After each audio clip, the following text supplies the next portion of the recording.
Hello, मैं अमन मिश्रा आप सभी का आपके अपने परिवार एक्टिव ब्रेन्स पे हार्दिक स्वागत करता हूं। चलिए आज जो यूपी ट्रिपल एससी वीडियो के द्वारा री एग्ज़ाम हुआ है उसके पहले शिफ्ट का हिंदी का पेपर जो आया हुआ था उसका सॉल्यूशन हम देखते हैं और एक एक करके हम सिर्फ और सिर्फ आपको आंसर बता रहे हैं जिससे कि जल्दी से आप अपने पेपर का मिलान कर सकें। तो पहला प्रश्न आपका था, विद्यालय की शोभा वही बढ़ा सकता है जो अनुशासन में रहे। यह एक मिश्र वाक्य है। शुद्ध संभिन्नात्मक शब्द युग्म में लक्ष्य और लक्ष्य का उचित अर्थ बताना था, तो यह ऑप्शन नंबर ए उद्देश्य और लाख यानी कि गिनती होगा। और तीसरा प्रश्न आपका था कि किस शब्द युग्म का अर्थ भेद सही नहीं है, तो अभिराम और अविराम, स्थिर और लगातार, ये सही नहीं है। चौथा अगर आप देखें तो निम्नलिखित में से कौन सा वाक्य संयुक्त वाक्य का उदाहरण है, तो शाम हुई और गाय घर लौट आई, यह एक प्रकार का संयुक्त वाक्य का उदाहरण है। बात जुर्बा शब्द में कौन सा उपसर्ग लगा हुआ है, तो यहाँ पे बा उपसर्ग लगा हुआ है। निम्नलिखित में से कौन सा वाक्य मिश्र वाक्य है। छठा प्रश्न, मैंने सुना है कि आपके देश में अच्छा राज प्रबंध है, यह एक प्रकार का मिश्र वाक्य है। सातवां प्रश्न यदि आप देखें निम्न में से शुद्ध वाक्य चुनना है, तो ऑप्शन नंबर सी शुद्ध वाक्य था। भारत में अनेक जातियां हैं।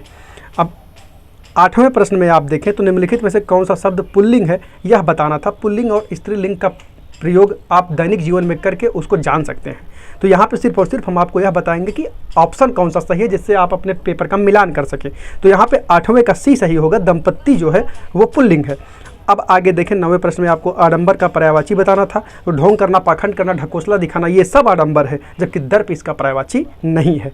अब उसके बाद आपको गद्यांश पढ़ना था और उसका आंसर देना था। तो गद्यांश आप पढ़े ही होंगे और उसका आंसर कौन कौन सा राइट आंसर होगा वो आप देखिए। 10वें में डी ऑप्शन सही है, अत्यधिक शक्ति, समय तथा धन खर्च होने के कारण।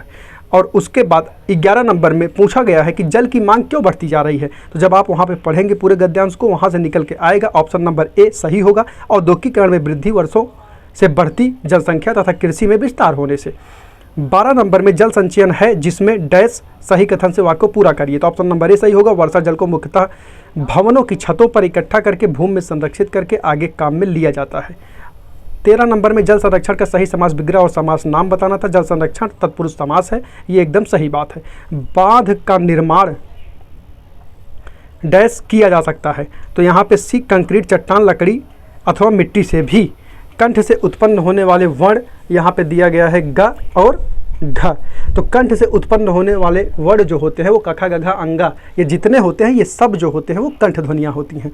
अब उसके बाद 16 नंबर में यदि आप देखें तो निम्नलिखित में से किस कवि की काव्य भाषा ब्रज नहीं है, तो मैथिली शरण गुप्त। मानसरोवर में किस कहानी की कहानियाँ संग्रहित हैं, तो हरिश्चंद्र, परसाई, जयशंकर, इसमें सी ऑप्शन प्रेमचंद सही होगा। अध्यक्ष महानगर पालिका को लिखे जाने वाले शिकायत पत्र किस श्रेणी में आएंगे, तो ये एक व्यक्तिगत पत्र होगा।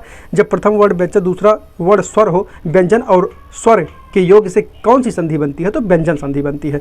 कबीरदास की भाषा कौन सी है, तो पंचमेल खिचड़ी है। एक भारतीय आत्मा किसको कहा गया है, तो माखनलाल चतुर्वेदी को भारतीय आत्मा कहा गया है।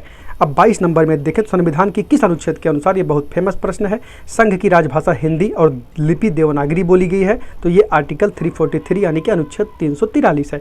प्राकृत, संस्कृत, अपभ्रंश, पाली, इन संख्याओं में प्राचीनतम भाषा कौन सी है, तो इनका सही जो क्रम होता है वो संस्कृत, फिर संस्कृत, पाली, प्राकृत, फिर अपभ्रंश आता है, फिर अपभ्रंश से ही हिंदी का जन्म होता है। तो यहाँ पे सबसे प्राचीन भाषा जो है आपकी वो हिंदी है।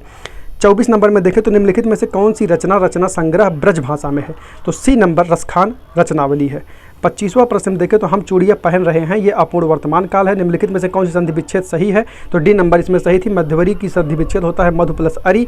27 नंबर में आप देखें तो अपादान कारक का प्रयोग बताना था। पिताजी कार से गए, से लगा हुआ है, जिस साधन से आप जाते हैं, जिससे आप गिरते हैं, ये सब क्या होता है, अपादान होता है। तो यहाँ पे के द्वारा जाने से अर्थ निकलना चाहिए, अपादान कारक है। तो पिताजी किसके द्वारा गए, तो कार से गए यानी कि कार के द्वारा गए। अब आप देखें तो फिर से किस कारक या विभक्ति का चिन्ह होता है, तो अपादान कारक का। दोनों ही प्रश्न एक जैसे थे। अब समझौता शब्द में कौन सा प्रत्यय लगा हुआ है, तो औता प्रत्यय लगा हुआ है। 30 नंबर में व्यष्टि का समष्टि होता है, आप सभी को पता होगा। उसके बाद बताना है कि कौन सा समास का प्रकार सही नहीं है, तो पर्णकुटी में द्वंद्व समास नहीं होता है, ऑप्शन नंबर सी है।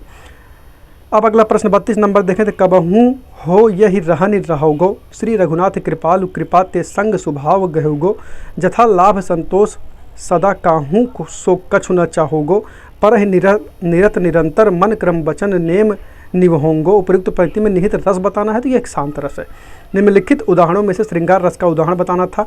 ऑप्शन नंबर डी सही था। पास ही मिलकर उगी है, बीच में अलसी हठीली, देह की पतली, कमर की है लचीली। नील फूले फूल को सरसर पर चढ़ाकर, कह रही है जो छुए यह, द हृदय का दान उसको। 34 नंबर में आपका निम्नलिखित में से कौन सा अलंकार अर्थालंकार का एक प्रकार है? तो यमक, वक्रोक्त और श्लेष को छोड़ के रूपक अलंकार जो है वो अर्थालंकार का एक प्रकार है। 35 नंबर में निम्नलिखित में से मौन और संपन्न शब्दों के क्रमशः सही विलोम है, तो मुखर और विपन्न होता है। 36 नंबर में वाक्यांशों के लिए प्रयुक्त शब्द सारकथ जो बिना वेतन काम करता है उसको अवैतनिक कहते हैं, ये एकदम सही है। प्रत्युत्पन्नमति किसको कहा जाता है? जिसकी बुद्धि में तुरंत नई सूझ उत्पन्न हो जाए, यानी कि तुरंत उत्पन्न हो गया है, तो प्रत्युत्पन्नमति कहा जाता है उनको। आशीर्वाद एकदम सही लिखा गया है यहाँ पे। 38 नंबर में पूछा गया है वर्तनी किसकी शुद्ध है? तो आशीर्वाद की शुद्ध वर्तनी ए ऑप्शन एकदम राइट आंसर होगा। निम्नलिखित में से कौन से विकल्प में पर्यायवाची युग्म सही है? तो जलधि का अम्बुद एकदम सही है। निम्नलिखित में से तत्सम शब्द कौन सा है? तो रा के जितने भी प्रकार होते हैं, एक ये डैश टाइप का रा लगता है, फिर ये जो रा इसमें लगा हुआ है ये रा और री, ये जहाँ भी आते हैं वहाँ पे तत्सम शब्द ही होते हैं। तो कृपा जो है वो हमारा तत्सम शब्द है। 41 नंबर में आपसे कहा गया निम्नलिखित में से सलाका का तद्भव रूप कौन सा है? तो सलाई होता है। 42 नंबर में तत्सम और तद्भव का कौन सा युग्म सही नहीं है? तो पौत्र और पुत्र, यह सही नहीं है। तरन तनुजा तर्त, इसमें ताता का लगातार आवृत्ति हो रही है, तो यहाँ पे अनुप्रास अलंकार होता है। जहाँ पर वर्णों की लगातार आवृत्ति होती है वहाँ पे अनुप्रास अलंकार होता है। 44 में तिथि शब्द का बहुवचन बताना है, तिथियाँ हो जाएगा। घर का भेदी लंकाढ़ा है, आपसी फूट से सर्वनाश होता है, इसका ये हो जाएगा। ठठेरा का शब्द स्त्रीलिंग में बताना है, ठठेरा का ठठेरी नहीं होता है। आँखों का तारा मुहावरे का अर्थ क्या है? तो ये अति प्रिय, आँखों का तारा वही होता है जो हमारे लिए अति प्रिय होता है। मान न मान मैं तेरा मेहमान, ये जबरदस्ती गले पड़ना होता है। 49 नंबर में आपको दिख रहा होगा शुद्ध रूप बताना है, तो वन में प्रातःकाल का दृश्य बहुत ही होता है, सुहावना होता है, होना चाहिए। जो वन में प्रातःकाल का दृश्य बहुत ही सुहावना होता है, या जो भी यहाँ पे रहा हो कुछ कट गया है, तो ऑप्शन नंबर बी ही इसका करेक्ट आंसर हो जाएगा। अब 50 नंबर और आखिरी प्रश्न आपका यहाँ पे होगा, किस विकल्प में सभी शब्द तद्भव हैं? तो छकड़ा, काजल और खेत, खेत का तत्सम होता है क्षेत्र, और ये वाला छा जो आया है ये भी यहाँ पे तद्भव हो जाता है। जो वो क्षेत्र वाला छा होता है वहाँ पे जब वो प्रयोग होता है तो वो तत्सम शब्द हो जाया करता है। तो कुल मिला के यहाँ पे 50 में डी ऑप्शन सही है। छकड़ा, काजल और खेत, ये तीनों जो हैं वो तद्भव शब्द हैं। इस प्रकार बहुत कम समय में हमने आपको हिंदी का सॉल्यूशन दिया है। आप हिंदी को तब तक मिलाते रहिए, आगे के विषय को भी हम प्रयास करेंगे कि आपके समक्ष प्रस्तुत करें। आप ऐसे ही चैनल को लगातार अपना प्यार देते रहिए, चैनल को सब्सक्राइब करिए और जुड़ जाइए। मिलते हैं नेक्स्ट वीडियो में, तब तक के लिए टेक केयर, जय Hind, best of luck for upcoming shifts. आप दहाड़ दीजिए और आप एक स्थान इस परीक्षा में अपना बना रहे होंगे। इन्हीं शुभकामनाओं के साथ हम अपनी वाणी को विराम देते हैं। जय हिंद।